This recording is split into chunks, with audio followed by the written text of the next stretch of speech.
નમસ્કાર મિત્રો, ડિજિટલ કી શ્રીમદ ભગવદ્ ગીતા શ્રેણીમાં આપનું સ્વાગત છે। ગઈકાલે આપણે બીજા અધ્યાયના ત્રીજા શ્લોકમાં જોયું કે ભગવાને અર્જુનને કાયરતા છોડીને હૃદયની નબળાઈ ત્યજવા માટે કઠોર શબ્દોમાં ઠપકો આપ્યો હતો। આજે આપણે જોઈશું અધ્યાય 2, શ્લોક 4, જેમાં અર્જુન ભગવાનને વળતો પ્રશ્ન પૂછે છે કે તે પોતાના ગુરુઓ અને પિતામહ સામે કેવી રીતે બાણ ચલાવી શકે। 1. સંપૂર્ણ સંસ્કૃત શ્લોક। અર્જુન ઉવાચ કથ ભીષ્મમહં સંખ્યે દ્રોણંચ મધુસૂદન ઈશુભિ પ્રત્યુત્સ્યામિ પૂજાર્હ વરિસૂદન 4. 2. સરળ ગુજરાતી અર્થ। અર્જુને કહ્યું, હે મધુસૂદન, હે હરિસૂદન, શત્રુનાશક, હું રણભૂમિમાં ભીષ્મ પિતામહ અને દ્રોણાચાર્ય સામે બાણોથી કેવી રીતે લડી શકું, કારણ કે તેઓ બંને તો પૂજવા યોગ્ય, પૂજનીય છે। 3 અને 4 પ્રશ્નો અને તેના ઉત્તરો। 1. અર્જુન આ શ્લોકમાં કોની વાત કરે છે? જવાબ: ભીષ્મ પિતામહ અને દ્રોણાચાર્યની। 2.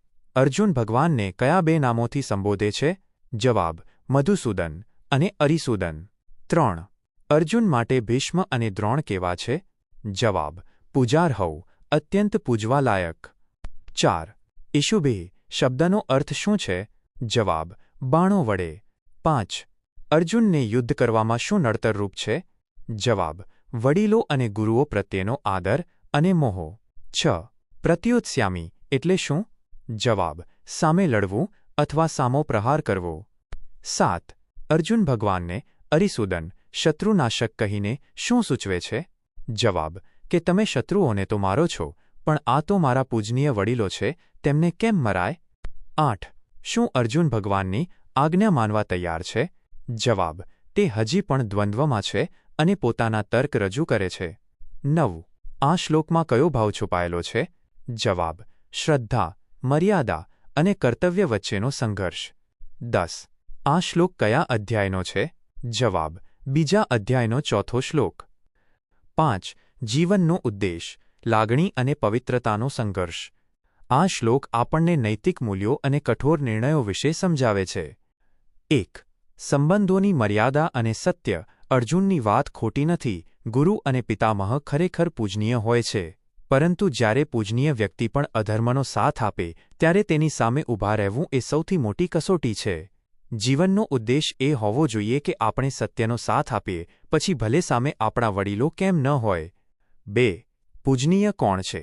ભગવાન આગળ જતાં સમજાવશે કે જે અધર્મનો સાથ આપે છે તે પૂજનીય હોવા છતાં દંડને પાત્ર છે। આપણે ઘણીવાર સંબંધોમાં એટલા ડૂબી જઈએ છીએ કે સામેની વ્યક્તિની ભૂલ જોઈ શકતા નથી। સાચું જ્ઞાન એ છે જે તમને વ્યક્તિ અને તેના કર્મો વચ્ચેનો તફાવત સમજાવે। 3. મર્યાદા અને કર્તવ્ય। અર્જુન જેવો યોદ્ધા વિનમ્રતા ભૂલ્યો નથી। યુદ્ધના મેદાનમાં હોવા છતાં તે પોતાના ગુરુ પ્રત્યે આદર રાખે છે।